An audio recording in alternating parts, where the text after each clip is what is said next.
Bem-vindos ao Bookcast Podcast para quem, assim, adora se aventurar pelas páginas. Eu sou o Júlio E eu, a Vanessa? e hoje a gente vai mergulhar de cabeça num livro que, digamos, causa um certo burburinho.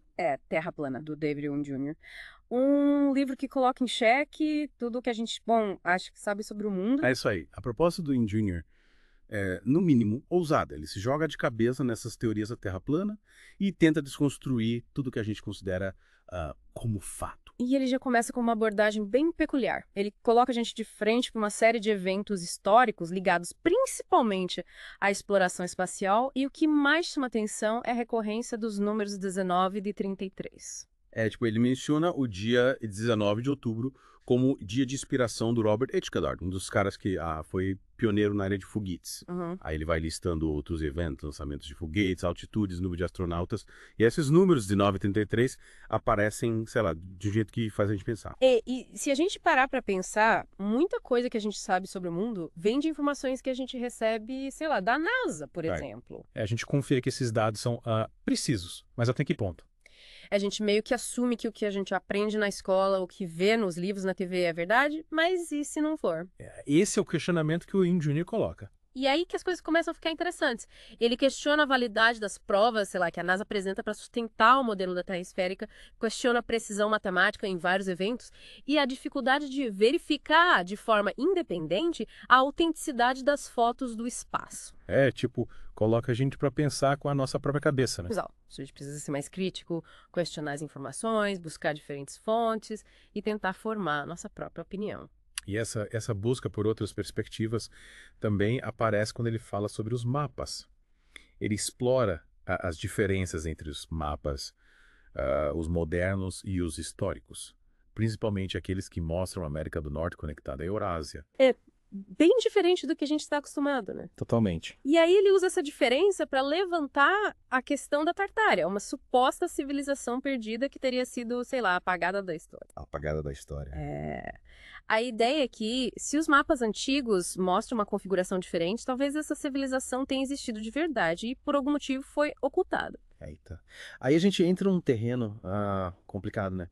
Porque se essa teoria estiver correta, a gente tem que repensar tudo que a gente sabe sobre a história. Aí a gente começa a se perguntar o que mais pode ter sido, sei lá, escondido, manipulado Eu sei. ou simplesmente apagado. Exato.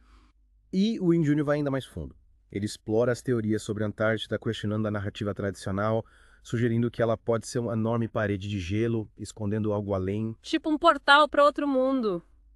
A entrada para Agartha. Essa lendária cidade subterrânea. Exatamente. E ele conecta essa teoria com a expedição do almirante Byrd Antártida em 1947, levantando a possibilidade de que o Byrd tenha encontrado a entrada para Agartha e que essa informação tenha sido, sei lá, escondida. E adivinha, ele encontra mais uma vez os números 19 e 33 ligados à expedição. Que loucura. É muita coincidência, né? Ou será que tem algo mais por trás disso tudo? Aí é que tá. O livro do Ian Jr. é tipo um quebra-cabeça, cheio de peças que parecem se encaixar, mas a gente não tem certeza se a gente tá vendo a imagem completa. E é isso que o torna tão fascinante. Ele coloca a gente de frente com mistérios e possibilidades que desafiam nossa compreensão do mundo. A gente volta com o Bookcast, desvendando as teorias e mistérios de Terra plana do David Hume Jr. Na primeira parte, a gente explorou essa ideia de que a história que a gente conhece pode não ser bem como nos contaram, né? Vimos as coincidências numéricas, a desconfiança em relação à NASA e a possibilidade de terras e civilizações, tipo, perdidas. E o Hume Jr. não para por aí. Ele mergulha de cabeça na Grécia Antiga e questiona se essa civilização, sei lá, realmente existiu da forma como a história apresenta. É Grécia Antiga. Mas a gente aprende tanto sobre eles na escola, os filósofos, a democracia, os deuses do Olimpo. É difícil imaginar que tudo isso pode ser tipo uma invenção. Mas o autor argumenta que as evidências físicas não batem com a narrativa histórica. Ele usa como exemplo a cidade de Éfeso, que é considerado um dos grandes centros da Grécia Antiga, com mais de 250 mil Uma habitantes. cidade enorme para a época, né? Sim. Só que ele mostra fotos da região de Éfeso no final do século XIX e a área parece, tipo, praticamente desabitada. Cadê os vestígios de uma população tão grande? Ele questiona também a grandiosidade de Atenas na antiguidade. Lembro que ele mostra fotos de Atenas em 1880 e a cidade parece bem menor do que a gente imagina. Ele até faz uma comparação interessante entre a Acrópole E os montes de rejeitos de mineração? Exatamente. Ele sugere que a Acrópole pode não ser uma construção, sei lá, antiga, mas sim algo criado mais recentemente. E usa essa ideia para questionar a autenticidade de outros monumentos e ruínas da Grécia Antiga. Ele chega a questionar até a existência da Biblioteca de Celso em Éfeso, né? Sim, ele mostra fotos de 1903, onde a biblioteca simplesmente, não tá lá. Os historiadores dizem que ela foi reconstruída, mas ele argumenta que essa reconstrução é uma forma de encobrir a verdade, de criar uma versão, sei lá, artificial da história. É como se ele estivesse nos dizendo, não acredita em tudo que vem, a história pode ter sido manipulada. E a parte mais intrigante é que, se a Grécia Antiga é uma farsa, isso tem implicações diretas na história do cristianismo. Porque o Novo Testamento foi escrito em grego, né? Exatamente. É. E se os gregos não existiram da forma como a gente conhece, quem escreveu esses textos? E em que língua eles foram, originalmente escritos? A gente começa a questionar a autenticidade dos textos sagrados e a própria base da fé cristã. É muita coisa para digerir. E o autor não para por aí. Ele vai ainda mais fundo, mergulhando na origem dos alfabetos, desconstruindo a ideia de que o grego e o aramaico teriam se originado do alfabeto fenício. E ele até questiona a existência dos próprios fenícios? Sério. Mas e os gêneros navegadores fenícios, as colônias que eles espalharam pelo Mediterrâneo? A gente aprende sobre eles nos livros de história. Sim, mas ele argumenta que os fenícios seriam, na verdade, os venezianos. Ele usa dados históricos para sustentar essa teoria, como o fato de que a cidade de Sidom, um dos principais centros fenícios, tinha apenas 1.600 habitantes em 1818. Ou seja, não seria uma cidade poderosa o suficiente para ter a influência que os historiadores atribuem aos fenícios. Exato. Ele questiona a narrativa histórica tradicional, sugerindo que ela foi manipulada para esconder a verdade, para nos controlar e nos manter na ignorância. E essa manipulação, segundo ele, se estende para a história da Grécia Antiga, dos fenícios e até mesmo da origem dos alfabetos. É muita informação. A gente fica se perguntando o que é verdade. Em quem a gente pode confiar. E essa é a grande sacada do livro.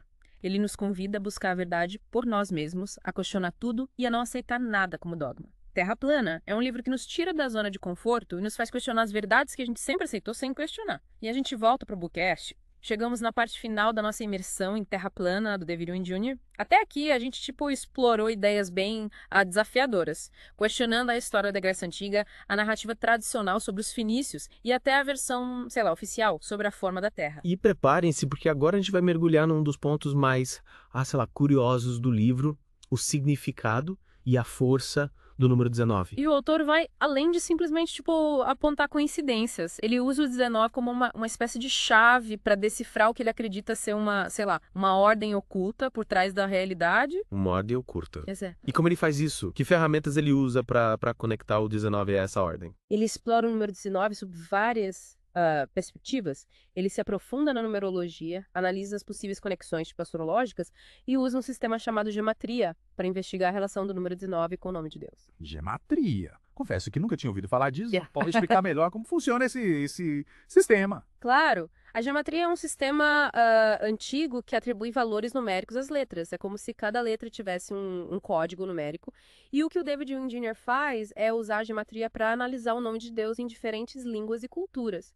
E o que ele descobre é que, em muitos casos, a soma dos valores numéricos das letras que compõem o nome de Deus resulta em Alosef. Caramba. Caramba, isso é realmente intrigante. Então ele sugere que o 19 é como uma assinatura divina, uma mensagem codificada na própria estrutura da realidade. Exatamente. Ele acredita que o 19 é um número-chave para desvendar os mistérios do universo, um sinal de que existe, uma inteligência superior por trás de tudo que existe. Mas, sendo bem sincero, essa ideia de que o 19 é a chave para tudo me parece um pouco, forçada. Será que ele não está enxergando padrões onde eles não existem? Procurando conexões com o 19 simplesmente porque esse é o número que ele escolheu como foco do livro. Entendo o seu ceticismo. É importante ter uma postura crítica em relação a essas teorias. Mas o que me faz pensar é que o Owen Jr. não está, inventando esses sistemas.